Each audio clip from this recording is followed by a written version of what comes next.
Howdy folks, and welcome back to World of Warships with Rear Admiral Jingles, and we've got a little bit of a mixed bag for you today. We're starting off with a replay submitted by Harv72B in the USS Colorado. And he's got a little bit of a problem with a teammate. Actually, his entire team are about to have a little bit of a problem with a teammate. That's him over there in the Akatsuki. Yes, the pink Akatsuki. His name's Invexus. And yes, he's pink for a very good reason. At the moment, there's nothing he can really do while his torpedoes are loading other than annoy people by spamming quick commands and generally just being obnoxious in chat. There's still absolutely nothing you can do to block somebody from spamming quick commands in chat, by the way. Mute them, add them to your blacklist, disable text messages from that player. None of it makes any difference. They can still spam your entire team with quick commands. Every month for the last year I've been bringing this up to Wargaming, and every month for the last year they've been saying, yeah, we're looking into it, we realise it's an issue, something will be done soon. Now his torpedoes have finally loaded, and he immediately attempts to team kill the Miyoko over there, manages to inflict around about 7,000 damage before the automated anti-team killing system kicks in, and he ends up killing himself with reflected damage. Now I don't have any problem whatsoever with that. In fact, I think that's fantastic. That's the anti-team killing system working exactly as intended. If it hasn't already happened to him by now, he will have just had his "you are able to play with other players" privileges revoked. He'll be restricted to co-op battles only, and if he keeps it up in co-op battles, he'll receive an account ban. You'd think that would be the end of it. You'd think that, and you'd be wrong. Because even though he's no longer able to harm his teammates directly, he's going to make it his mission to see that harm comes to them indirectly, and he's going to be doing that by abusing the battle chat system. First, he tells the enemy team that the bulk of his own team are heading over to the west side of the map, and then, as if that wasn't good enough, he starts reporting the precise location of his team's aircraft carrier. Harv in the Colorado, and presumably most of the rest of his team, have used the report function. And more importantly, Harv has also submitted a customer support ticket using this replay file as evidence, but Invexus doesn't really seem to care. He says there in chat, if I get banned for a day, that's all good. Harv seems to think it's going to be a permanent ban. Invexus isn't convinced. So what exactly do we have here? Well, we have an arsehole being an arsehole. Welcome to the internet. No real big surprise there. But the reason he's being so casual about it is because he clearly doesn't fear any kind of consequences. There's no faith here that anything will happen as a result of this replay being submitted to customer support. At the very worst, he thinks that the only thing that's going to happen to him is maybe a one-day account ban. And let's face it, that's not really much of a deterrent. Personally, I think that if somebody has demonstrated as clearly as this that they can't be trusted to use chat responsibly, then their account should suffer a permanent chat ban, at the very least.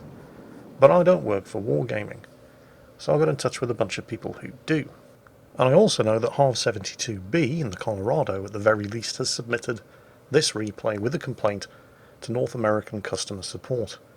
So last week, on the World of Warships Community Contributor Discord, I approached the staff at Wargaming, warning them that I was going to feature this replay, and asked them if they had anything to say about this example so I could quote them in this video.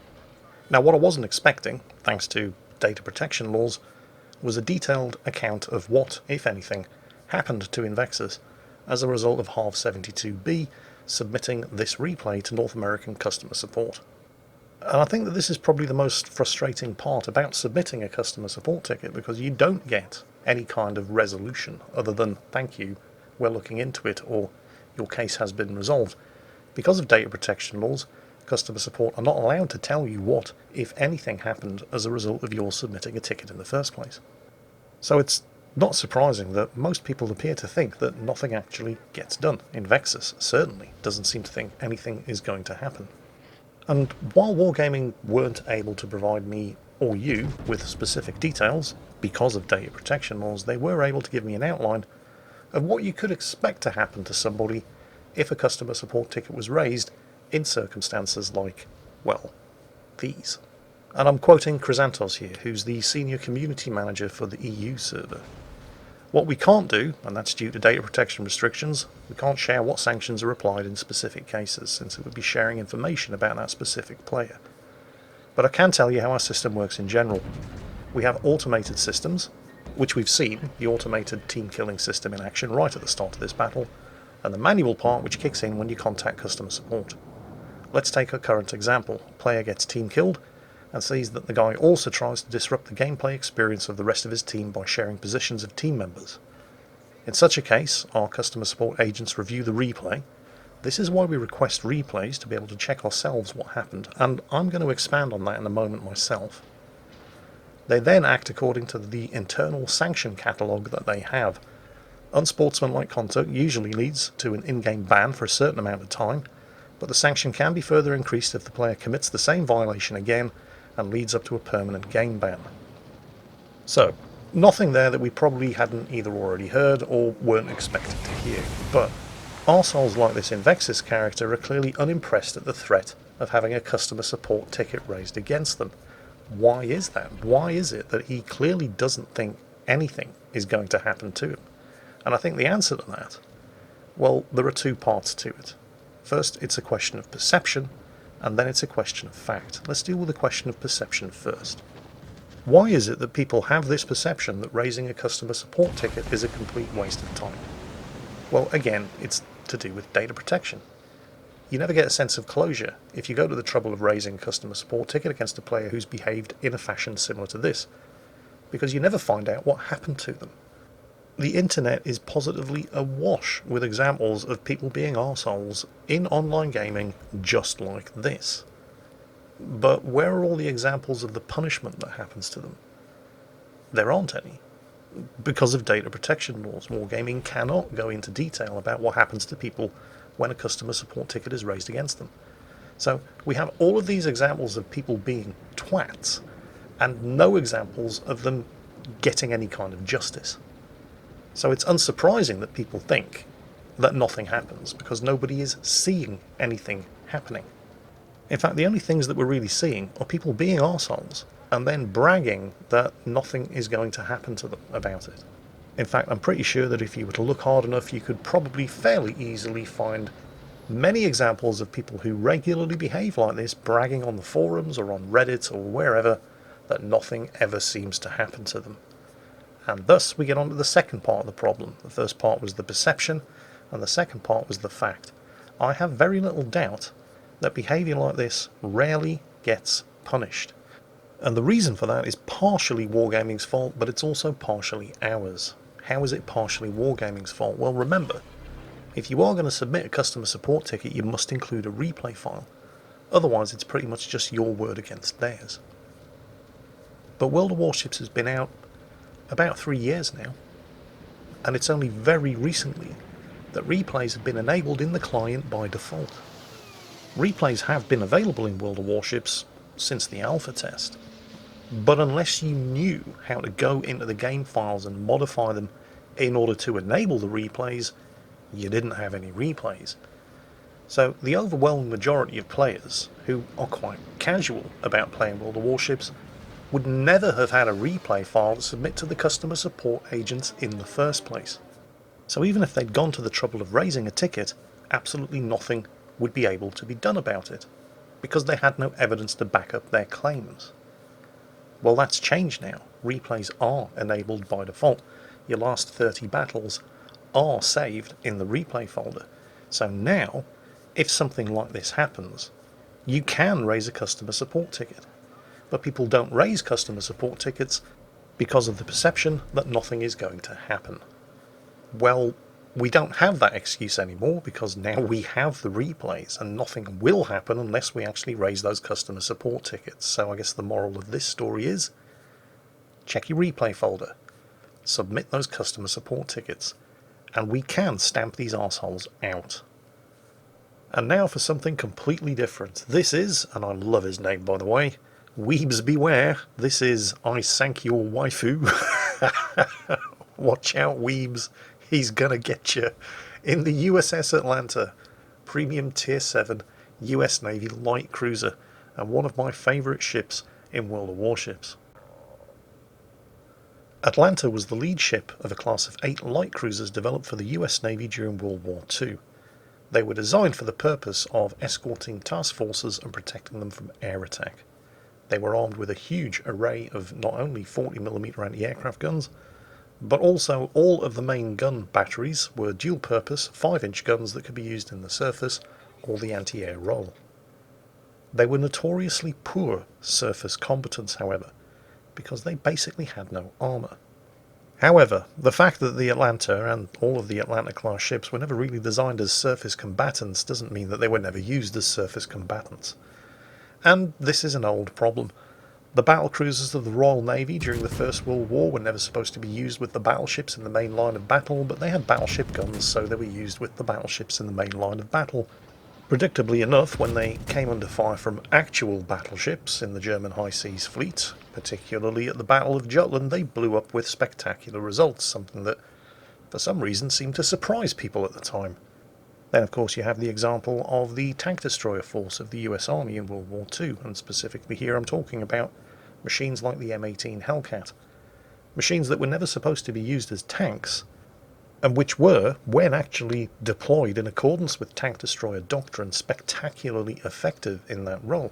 As an example, take a look at the Siege of Bastogne, where a small force of M18 Hellcats were able to ambush and relocate so quickly and effectively that they fooled the German army into thinking that there were far more of them than was actually the case. But of course, if a division, battalion, regimental or army commander doesn't have any tanks at his disposal, but he does have a bunch of tracked and armoured vehicles with anti-tank guns sticking out of the front, they're going to get used as tanks whether they were designed for that purpose or not. The same fate befell the Atlanta. Deployed during the main line of battle with all the rest of the cruisers during one of the night actions in the naval battle of Guadalcanal in the Solomons campaign, the Atlanta took a torpedo, which we think was fired by a Japanese destroyer, but was then finished off by 19 8-inch shells fired by the USS San Francisco. At that stage of the war, to use gamer terminology, the US Navy was still getting good. The US Navy would of course go on to get very good, but an awful lot of sailors were going to have to die at Guadalcanal before that became the case. And similar to the real-life Atlanta, you really don't want to get shot at in the world of warships USS Atlanta if you can possibly avoid it, because, just like the real thing, this thing has no armour. It's essentially a big destroyer, and it's not really that much bigger than a lot of the destroyers, but the Atlanta has one thing that destroyers don't have, because it is a cruiser, it has a citadel. And as cruiser captains all know, you really don't want to get hit in the citadel if you can possibly avoid it. And it's kind of difficult to avoid getting hit in the citadel in the Atlanta, unless you're particularly good at abusing cover, islands, smoke screens, things like that. Because there is so very little armour, there's practically nothing to stop armour-piercing shells in particular from doing horrendous amounts of damage, if you're foolish enough to get caught giving broadside to anything with a 5-inch gun or better. On the other hand, getting shot at by battleships in the Atlanta isn't always that bad. I mean, it can be. If they hit your citadel, you're probably dead, but the armour is so thin that most battleship shells are going to cause nothing more than over-penetrations. Still, it's a dangerous game of chicken. Will he hit my citadel? Won't he hit my citadel? It's probably better to not just take the chance. What makes this game of chicken even more interesting is the fact that while the Atlanta does have a dizzying number of guns at its disposal, they are just 5-inch guns. These are destroyer gun turrets, standard American 127mm gun batteries, and they have the standard American 127mm gun battery range as well. Now, I Sank, Your Waifu obviously has a very experienced captain here with the advanced firing training skill, and his guns have a 13.3 kilometer range, but that's still uncomfortably close to be getting to a battleship in a ship as fragile as this. So there tend to be two different types of Atlanta captain in World of Warships. You've got the more common kind of Atlanta captain, who's dead in the first 5 minutes of every game that they play, or you have Atlanta captains like I Sank, Your Waifu here, captains who have become one with the art of hiding behind islands. The other significant feature of these 5-inch gun batteries is the ballistics. Because they're such lightweight shells, you have to give an awful lot of elevation in order to be able to actually hit a target at the maximum range of the gun batteries. And that makes the Atlanta superbly good at hiding behind islands and just lobbing shots clean over the top and striking targets far on the other side of the island with relative impunity. The guns on the Atlanta are undoubtedly the ship's best feature. Aside from the sheer number of them, the rate of fire is frankly quite terrifying. However, as we've already pointed out, the range is extremely limited, and the armour penetration, because they are such low caliber, is also distinctly lacking, although that's only really a problem when you're shooting at battleships. When you're shooting at cruisers, and in particular when you're shooting at destroyers, the amount of damage that an Atlanta can dish out in a very short period of time if it's left to its own devices is kind of scary. And even if those 5-inch shells can't do a huge amount of direct damage to a battleship, depending on the tier of the battleship, and depending on whether or not the captain of the Atlanta has the IFHE skill, and hits the battleship superstructure, even if those high explosive shells are shattering for no damage, they still have a chance of causing a fire. And as you can see, there are an awful lot of them. He's already landed over 100 shots on target and set 4 fires, not that it seems to be doing too much good since his team are getting slaughtered. They're down 2 ships to just the 1 enemy. And while I Sank Your Waifu is raining death and destruction down on this enemy Omaha, the Omaha is biting back and has managed to set a fire. And thanks to a combination of the Atlanta's paper-thin armour and extremely low health pool, the 6-inch high explosive shells being fired by the Omaha are doing a fair old amount of damage in return. But while the Omaha is merely being annoying, it's this guy who's caused I Sank Your Waifu to go to full-on brown alert, although the Mars probably shouldn't be feeling too confident because the Atlanta is one of the few US Navy cruisers that comes armed with torpedoes. They're very short-range torpedoes, but they're good enough, and if you're close enough to an Atlanta to get hit by the torpedoes, and you're in a destroyer, you better hope that your torpedoes sink him, because even if his torpedoes miss, he's got a lot of 5-inch guns, and you are not going to win that gunfight.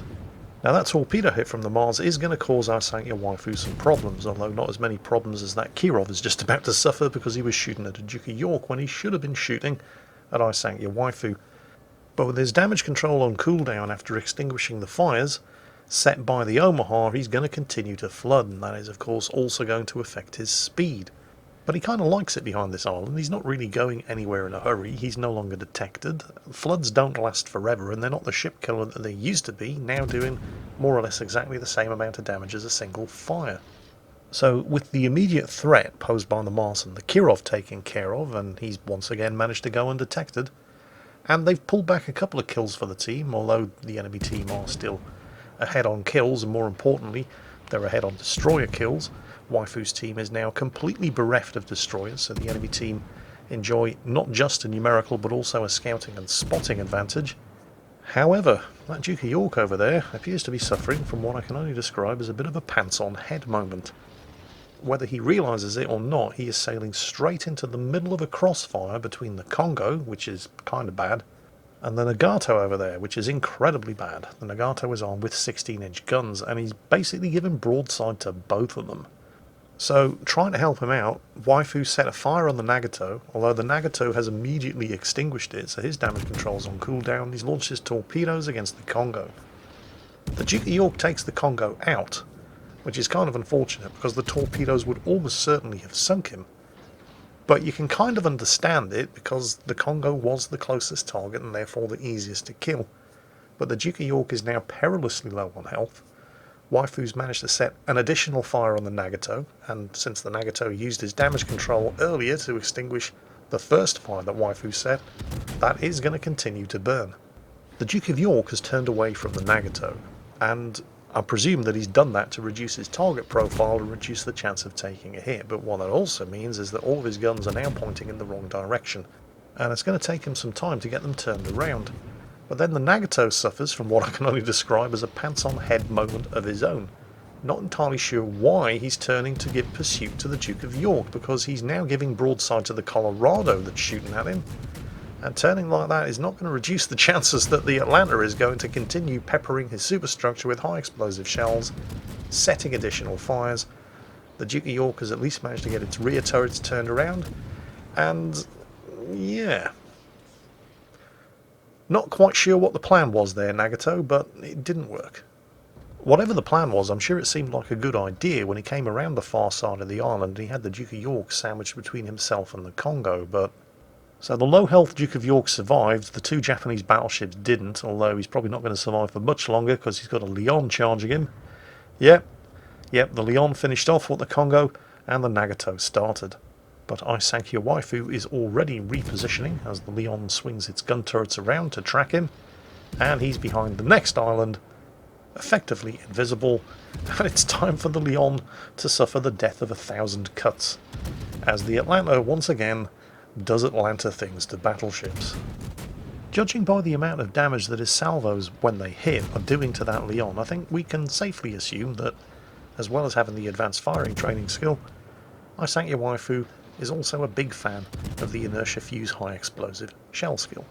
And it's not unusual to see extremely experienced Atlanta captains with multiple tier 4 skills, because it is an insanely fun ship to play. If you're any good, you quickly rack up the skill points on this thing. And as we've already seen, there are two types of Atlanta captain in World of Warships. You're either very good, or you're very dead. And I Sank Your Waifu isn't dead, so we can probably safely assume that he's pretty good. Oh man, that poor Leon. Charging out after the Duke of York seemed like such a good idea at the time, didn't it? Where, oh where, did it all go so horribly wrong? He's not even safe with 2 islands between him and I Sank Your Waifu's Atlanta. Don't do it, Leon. You really don't want to come out from behind that island. I promise you will regret it if you do. Is he going to take our advice? I think he is. Oh, hang on a second. We might have to come back to the Leon in a moment. For now, there's a British light cruiser that needs shooting at. HMS Fiji, an exceptionally good Tier 7 British light cruiser, but with armour pretty much as bad as the Atlanta. Checks to see whether or not the Leon has reappeared. Shots in the air, falling on the Fiji. Fiji left on 114 health, but there is another salvo in the air as I Sank Your Waifu switches to the Belfast, and he's probably going to have at least another 2 salvos in the air at the Belfast before the first salvo lands on target, finishes off the Fiji. Fires set on the Belfast, all kinds of damage on the Belfast. Oh dear, oh dear, oh dear. I warned you what would happen. You were told what would happen if you poked out from around the side of that island. But did you listen? No, of course you didn't. Typical bloody Frenchman goes ahead and does it just because an Englishman told him not to. Well, he thought it was a good idea to come out and shoot at the Colorado. And it may have been a good idea to come out and shoot at the Colorado, because between his main batteries, his secondaries, and the shots from the Belfast, he is going to get the Colorado, but, well, the Colorado kind of got him too.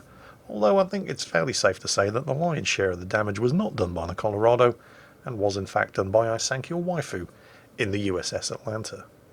It is, however, kind of unfortunate that Waifu wasn't able to finish off the Belfast, because he's sitting there in his smokescreen, and he's introducing the friendly Leon to a little bit of British summer barbecue. That leaves just 2 ships left alive on I Sank Your Waifu's team against 4 enemies. We know there's a Belfast in that smokescreen, and with a bit of luck the 2 enemy destroyers are going to be inside that smokescreen as well, because smokescreens work both ways. You can't see into them, but you can't see out of them either. And Waifu is definitely going to need to remain undetected when he's crossing this stretch of open water in order to get close enough to that smokescreen to use his radar and find out exactly what is in there. And he's going to have to do it quickly, because the Gneisenau who's with him appears to be turning away, and that means he's giving broadside to the Colorado, and that could be incredibly bad news. The Gneisenau has launched torpedoes into the smokescreen. Waifu has used his radar, and yep, sure enough, there's the Belfast. There are no other enemy destroyers inside the smokescreen, but the radar has picked up one of them. Luckily, it's on the far side of the island. The Belfast has counter-radared, but hitting the Belfast has earned Waifu the Confederate skill, and those fireworks that you saw going off means that Waifu is using Bull Halsey as the captain of his Atlanta, and with the Confederate award, One of Bullhalsey's unique skills has just activated. For the remainder of this battle, Waifu now has a further 20% increase to the reload and firing speed of his main battery guns, as if they weren't bad enough in the first place, and he's almost certainly also running the Adrenaline Rush skill, and with very little health left, that is incredibly bad news for the guider who thinks he's going to sneak around the side of the island here and win the game by scoring a kill on the low health American cruiser. And he might have been able to do it if he'd bothered to use his guns instead of lining up a torpedo shot that Waifu almost certainly is anticipating and is easily going to be able to avoid. There's the Kraken unleashed. However, he is still spotted, which means that the Podvoisky is around there somewhere within 13.3 kilometers with direct line of sight. Probably up there to the north somewhere, and oh, actually, hang on a second, I believe we now have a fairly positive indicator as to where exactly the Podvoisky is. Somebody's trying to cap. The best thing the Podvoisky could have done under these circumstances was to just keep shadowing Waifu's Atlanta, staying out of detection range, and just keeping him located and pinpointed. Wait for the Colorado to come around the side of the island to the south, the same island that the guider attempted to ambush him from, and let the Colorado finish the business. But instead, he just couldn't resist the temptation to try to sneak a couple of capture points. And it might have worked if Waifu hadn't been as close as he is, and with his radar ready to go in about 15 seconds, we're going to find out just exactly what this Podvoisky is made of. Now, the Podvoisky, of course, as a destroyer, has torpedoes, but they only have a 4-kilometer range. It cannot stealth torpedo unless it's firing from within a smoke screen. And radar is ready to go. Radar is up. There's the Podvoisky. He left it far too late to evacuate that cap circle. There's an island right there that he could have already been behind, but he stuck around in the cap circle. It was never going to happen. He may have already launched torpedoes, but with a 4-kilometer range, Waifu would have to sail right into them in order to hit. And the Podvoisky is dead. The smokescreen didn't help him. He should have realised he was lit up by radar. There was no way that was ever going to work. However, Sank Waifu now has a very large, very angry problem in the shape of the enemy Colorado. The Colorado is about to emerge. There he is. He has slightly more than half of his health remaining, but even with slightly more than half of his health remaining, that's more health than Sank Waifu would have had even if his Atlanta was on full health. The Colorado is armed with 16-inch guns. Guns of sufficiently high caliber to be able to overmatch the Atlanta's paper-thin armor regardless of angle from any direction. Now, if there was more time left in this match, it would be possible for Waifu to head south and win by capping. But there isn't enough time left for that to happen, and even if there were, he would have to sail through the Colorado in order to get to the enemy cap circle. So winning by capping is not an option. He is going to have to kill the Colorado. And the Colorado, one hit just shaved off half of his remaining health. Punched right through the bow armor as if it wasn't even there, because when guns of this caliber are shooting at you in a ship with this kind of armor, you basically have zero armor. So Sank Waifu is torn between two competing needs here. He needs to get as many guns firing at that Colorado as quickly as he possibly can, but he also needs to present as little a target profile to the Colorado as he can, and hope that if he does take a hit, it's an overpenetration. And that has sealed the Colorado's fate. Look at this rate of fire, it's absolutely insane. There's the 7th kill. That was 238,000 damage done. More than 1.2 million credits earned.